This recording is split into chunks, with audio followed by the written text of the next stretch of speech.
রাধে রাধে প্রিয় ভক্তবৃন্দ, সবাই কেমন আছেন? আশা করছি রাধারানীর কৃপায় সবাই ভালোই আছেন। ফাল্গুন মাসের শুক্লপক্ষের একাদশী শ্রী আমলকি একাদশী কবে পালন করতে হবে? 26শে ফেব্রুয়ারি নাকি 27শে ফেব্রুয়ারি?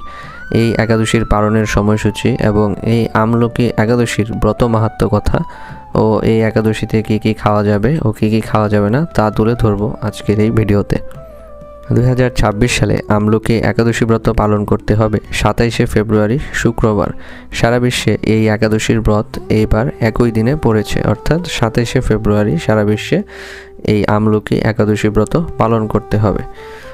শাস্ত্রে বলা হয়েছে আমলকি একাদশী ব্রত পালন করলে বিষ্ণুলোকে গতি হয়। এই একাদশীতে আমলকি ফল গ্রহণ করা অত্যন্ত ভালো এবং আমলকি বৃক্ষ দর্শন করাও অত্যন্ত শুভ। ভগবানের মুখারবিন্দ থেকে এক বিন্দু জল নিঃসৃত হয়েছিল এবং সেই জল থেকেই আমলকি বৃক্ষের সৃষ্টি হয়। আর এই আমলকি বৃক্ষ হচ্ছে মহাবিশ্বের সর্বপ্রথম বৃক্ষ। সেই সাথে আমলকি ফল এই মহাবিশ্বের সৃষ্ট প্রথম ফল। এই আমলকি বৃক্ষতে ব্রহ্মা বিষ্ণু মহেশ্বর অবস্থান করেন। এই বৃক্ষের শাখা প্রশাখায় সমস্ত ঋষি ও দেবতারা অবস্থান করেন। আমলকি একাদশীর দিন শুধু আমলকি বৃক্ষের চিন্তা বা স্মরণ করলে একটি গাভীধানের ফল লাভ হয়। যদি আমলকি বৃক্ষ দর্শন করতে পারেন সেক্ষেত্রে দ্বিগুণ ফল লাভ হয়, অর্থাৎ 2টি গাভীধানের ফল লাভ হয়। এবং একাদশীতে আমলকি ফল খেলে 3 গুণ ফল, অর্থাৎ 3টি গাভীধানের ফল লাভ হয়। অর্থাৎ এই একাদশীর মাহাত্ম্য কিন্তু অনেক। তো আপনারা চেষ্টা করবেন সকলেই এই একাদশী ব্রতটি পালন করার। তো এখন আমরা জেনে নিব এই একাদশীর ব্রত মাহাত্ম্য কথা। যুধিষ্ঠির বললেন, হে কৃষ্ণ, মহাফলদাতা বিজয়া একাদশীর কথা শুনলাম, এখন ফাল্গুন মাসের শুক্লপক্ষের একাদশী যে নামে বিখ্যাত তা বর্ণনা করুন। শ্রীকৃষ্ণ বললেন, হে মহারাজ যুধিষ্ঠির, মান্ধাতার প্রশ্নের উত্তরে মহাত্মা বশিষ্ঠ এই একাদশীর মহিমা কীর্তন করেছিলেন। আপনার কাছে এখন আমি সেই কথা বলছি। এই একাদশীর নাম আমলকি। বিষ্ণুলোক প্রদানকারী রূপে এই একাদশী বিশেষভাবে মহিমান্বিত। একাদশীর দিন আমলকি বৃক্ষের তলে রাত্রি যাপন করলে সহস্র গাভীধানের ফল লাভ হয়। হে পাণ্ডুনন্দন, একদা ব্রহ্মার রাত্রিতে প্রলয় উপস্থিত হলে স্থাবর জঙ্কম সহ দেবতা, অসুর ও রাক্ষস সব কিছুর বিনাশ হয়। তখন ভগবান কারণ সমুদ্রে অবস্থান করছিলেন। তার মুখপদ্ম থেকে চন্দ্রবর্ণের এক বিন্দু জল ভূমিতে পড়ে।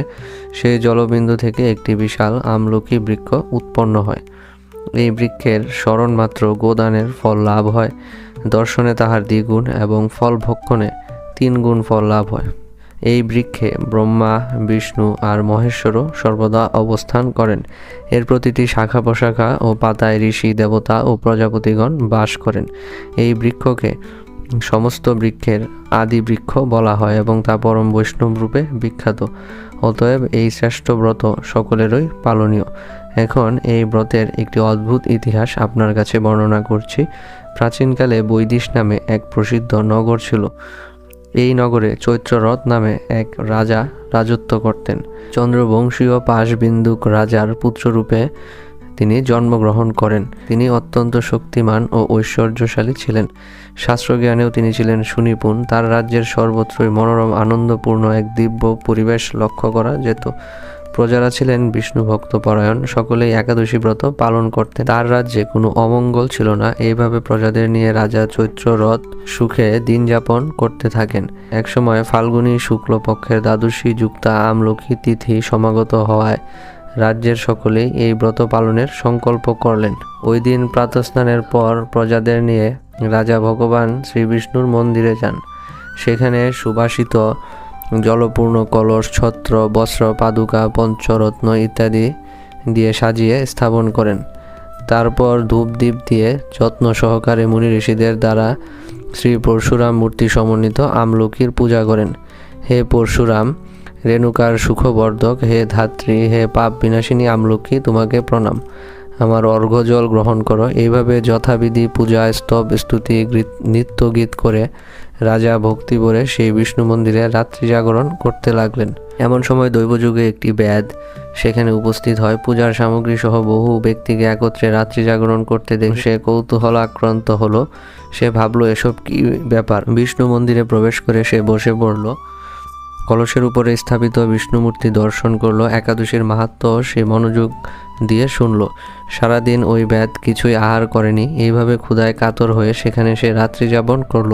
পরদিন প্রজাসহ রাজা নগরের দিকে যাত্রা করলেন। সেই ব্যাধও তার গৃহে ফিরে গেল। এরপর এক সময় ব্যাধের মৃত্যু হলো। একাদশীতে রাত্রি জাগরণের পুণ্যের ফলে সেই ব্যাধ পরবর্তী জন্মে এক রাজ্যের অধীশ্বর রূপে নিযুক্ত হলো। জয়ন্তী নামে এক নগরী ছিল, সেখানে বিদুরথ নামে এক রাজা বাস করতেন। ওই ব্যাধ বিদুরথ রাজার মহাবলী পুত্ররূপে জন্মগ্রহণ করেন। তার নাম হয় বসুরথ। 1,00,000 গ্রামের আধিপত্য তিনি লাভ করলেন। তিনি ছিলেন সূর্যের মতো তেজস্বী, চন্দ্রের মতো কান্তিমান ও পৃথিবীর মতো ক্ষমাশীল। বিভিন্ন সদ্গুণে ভূষিত বসুরথ পরম বিষ্ণু ভক্তপরায়ণ হন। একবার তিনি শিকার করতে গিয়ে পথ ভুলে যান। গভীর জঙ্গলের মধ্যে ক্ষুধায় পীড়িত হয়ে তিনি ক্লান্তিবশত শুয়ে পড়েন। এমন সময় কতগুলি পর্বত নিবাসী রাজার কাছে এসে নানাভাবে উৎপীড়ন করতে থাকে। রাজাকে তাদের শত্রু ভেবে তারা তাকে হত্যা করতে চেষ্টা করে। পূর্বে এই রাজা আমাদের পিতা মাতা পুত্র পৌত্র সবাইকে মেরে ফেলেছে, আমাদের গৃহ ছাড়া করেছে। এরকম বলতে বলতে তারা রাজাকে হত্যা করতে উদ্যত হয়। তারা বিভিন্ন অস্ত্র শস্ত্রে তাকে আঘাত করতে থাকে, কিন্তু আশ্চর্যের বিষয় তাদের সকল প্রচেষ্টা ব্যর্থ হয়। রাজার কোনো ক্ষতি তারা সাধন করতে পারেনি। তখন রাজার শরীর থেকে নানা অলঙ্কারে বিভূষিতা এক পরমা সুন্দরী স্ত্রীমূর্তি আবির্ভূতা হন। ওই মহাশক্তি ধারিণী ওই নারী অল্প সময়ের মধ্যেই সকল পাপী মেলোচ্ছকে নিধন করল। রাজার নিদ্রা ভঙ্গ হলো। এই ভয়ানক হত্যাকাণ্ড দেখে রাজা অত্যন্ত বিস্মিত হলেন। তিনি বলতে লাগলেন, আহা, আমার শত্রুদের হত্যা করে কে আমার প্রাণ রক্ষা করলো? এমন কৃপালু কে আছে? আমি তার প্রতি আমার কৃতজ্ঞতা প্রকাশ করছি। এমন সময়ে দৈববাণী হলো, ভগবান কেশব ব্যতীত শরণাগতকে রক্ষা করবার আর কে আছে? তিনি শরণাগতের পালক। দৈববাণী শুনে তিনি ভক্তিযুক্ত চিত্তে গৃহে ফিরে এলেন। তারপর প্রজা সমেত মহাসুখে ইন্দ্রের মতো নিষ্কটঙ্ক রাজ্য ভোগ করতে লাগলেন। বশিষ্ঠ বললেন, হে রাজন, যে মানুষ এই পরম উত্তম আমলকি একাদশী ব্রত পালন করেন তিনি নিঃসন্দেহে বিষ্ণুলোক প্রাপ্তি হন। তো এই ছিল একাদশীর ব্রত মাহাত্ম্য কথা। এখন আমরা জেনে নিব এই একাদশীতে কি কি খাওয়া যাবে এবং কি কি খাওয়া যাবে না। একাদশীতে সকল প্রকার পঞ্চরবি শস্য বর্জন করতে হবে। সকল প্রকার পঞ্চরবি শস্য বলতে বোঝাচ্ছে চাল, ডাল, গম, আটা এইসব, এবং এসবের তৈরি যে কোনো ধরনের খাবার একাদশীতে বর্জনীয়, কারণ এগুলো পঞ্চরবি শস্যের আওতাভুক্ত। এবং আপনারা একাদশীতে যেসব খাবার খেতে পারবেন সেগুলো হচ্ছে বিভিন্ন রকমের ফলমূল এবং দুধ ও বাদাম খেতে পারবেন। এবং সেই সাথে আপনারা যদি কোনো কিছু রান্না করতে চান তো সেক্ষেত্রে আপনারা সয়াবিন তেলের পরিবর্তে সানফ্লাওয়ার অয়েল বা সূর্যমুখী তেল ব্যবহার করতে পারবেন। আর লবণ হিসেবে আপনারা সাধারণ লবণ বা সামুদ্রিক লবণ ব্যবহার করতে পারবেন না, আপনাদেরকে সৈন্ধব লবণ ব্যবহার করতে হবে। এখন আমরা জেনে নিব একাদশীর সংকল্প মন্ত্র ও পারণ মন্ত্র। একাদশী পালনের আগে অবশ্যই একাদশীর সংকল্প করতে হবে।